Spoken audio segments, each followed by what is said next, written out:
Welcome back, everyone. Today we're taking a full lap of the Nordschleife with two versions of Audi's TTS, the 2014 model and the 2009 model. Two generations of the same idea, one lap to show how Audi evolved the concept over the years. The 2014 model uses the EA888 Gen 3 engine, a more modern design with an integrated exhaust manifold. It's a small technical detail, not something that changes the driving in GT7, but its interesting background as we move through the opening section of the track.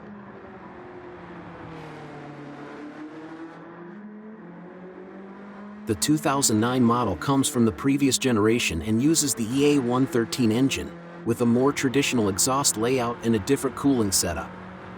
In the real world, that gives it a slightly different character, but in GT7 both versions behave cleanly and predictably. This part of the lap naturally builds speed. Floodplatz, Schwedenkreuz, Ehrenberg, and both TTS models look composed through this fast sector.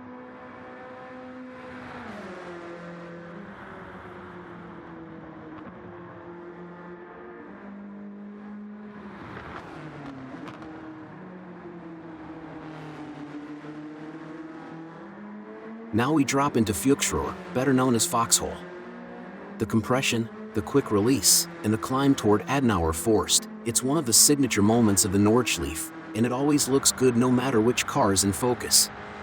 It's a clean way to see how two generations of the same model handled the same terrain without needing to force any comparisons. Just pure driving.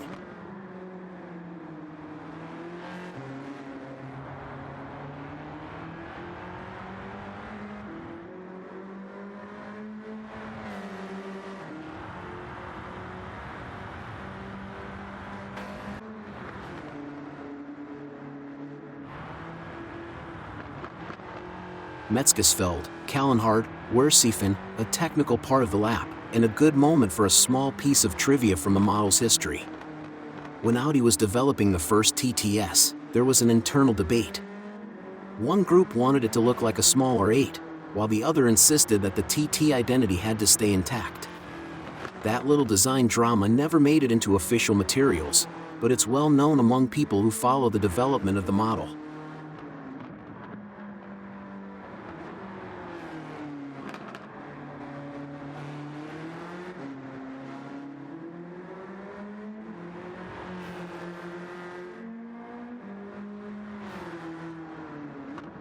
Now we move through Exmoll and into Bergwerk, a section that sets the tone for the long climb toward Kesselchen.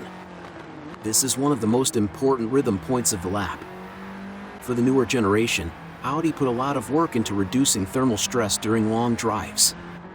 Again, more relevant in the real world than in GT7, but it's a nice detail to keep in mind while watching this part of the lap.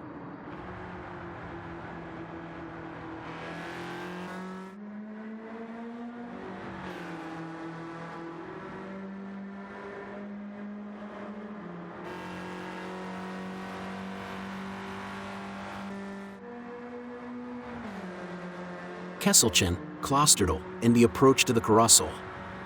The pace naturally rises again here, but we stay focused on the story of the two models.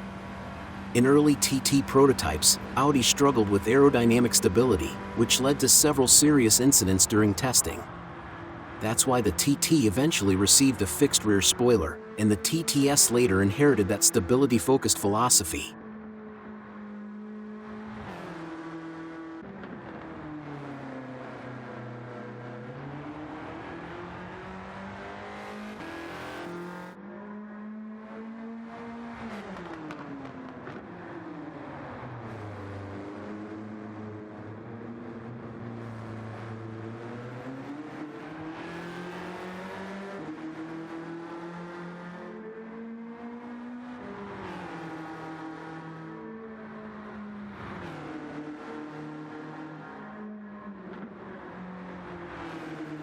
Hohe Acht, Brunchen, and Flansgarten, a mix of jumps, elevation changes, and fast transitions.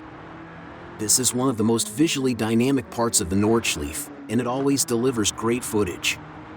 It's a good moment to let the driving speak for itself while both TTS models work through the most energetic section of the lap.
we finished the lap through Schwalbenschwanz and Galgenkopf. 2 generations of the same model, 1 full lap, and a clear look at how Audi refined the TTS over time. Thanks for watching, and see you in the next video.